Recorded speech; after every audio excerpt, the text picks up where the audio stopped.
Hello मुलांनो, आज आपण उदाहरण संग्रह 24 पाहणार आहोत।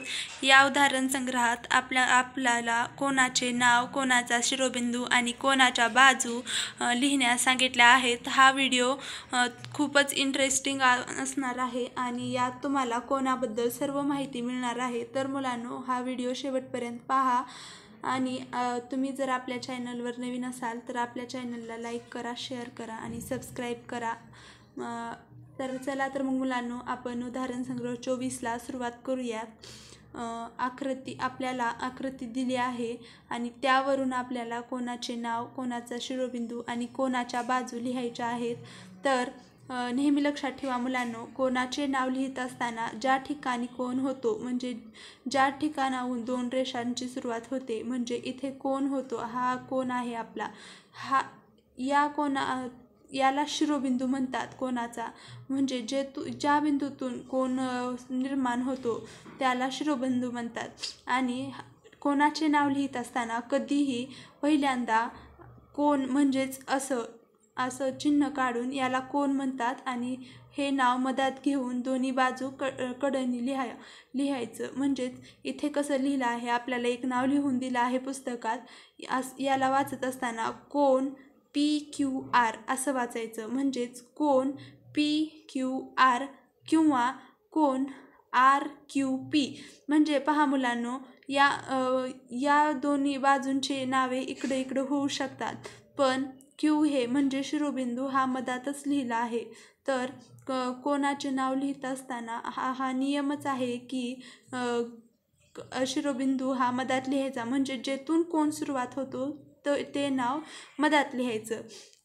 आणि शिरोबिंदू तर माहीतच झाला तुम्हाला, ज्या बिंदूतून कोण सुरुवात होतो, कोण निर्माण होतो, तर Q शिरोबिंदू। आणि बाजू QR आणि QP आणि QR। म्हणजे बाजूची ही सुरुवात करत असताना Q पासून करायची, म्हणजे शिरोबिंदूपासून बाजू लिहायच्या QRQP।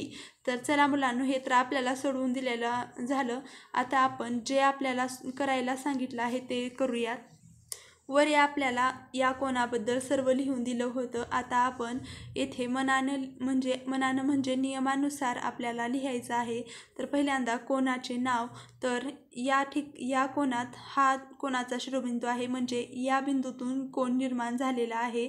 तर कोणाचे नाव LMN कसं लिहायचं, पहिल्यांदा कोण LMN किंवा कोण NML। म्हणजेच नाव लिहित असताना तुम्ही या बाजूपासून सुरुवात करा किंवा या, म्हणजे L पासून किंवा N पासून एकच आहे। तर शिरोबिंदू हा M आहे आणि बाजू MN, पहिल्यांदा बाजू लिहा आपण, म्हणजे बाजू असा शब्द लिहायला लागेल। बाजू MN व बाजू ML।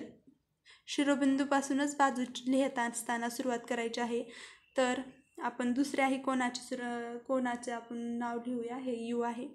तर कोण, आता पहा, हा शिरोबिंदू आहे कोणाचा, म्हणजे या बिंदूतून कोण निर्माण झालेला आहे। तर कोण SUT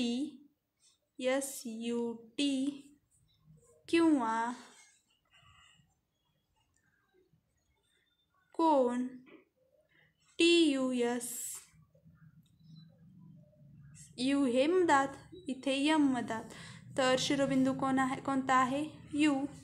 आणि कोणाच्या बाजू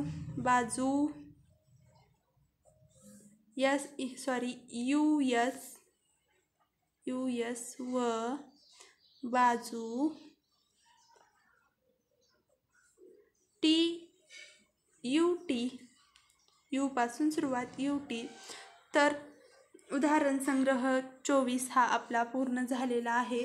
तर इतका सोपा आहे. कोणाची नावं देणं हे खूपच सोपं आहे. त्याचा शिरोबिंदू किंवा बाजू लिहिणं हे खूपच सोपं आहे. तर मुलांनो, तुम्हाला हा व्हिडिओ समजला असेल, व्हिडिओमधील मी काय जे तुम्हाला सांगितलं ते समजलं असेल तर आपल्या चॅनलला लाईक करा, शेअर करा, सबस्क्राईब करा, म्हणजे माझे सर्व व्हिडिओ इथून पुढचे सर्व व्हिडिओ तुम्हाला पाहायला मिळतील. धन्यवाद.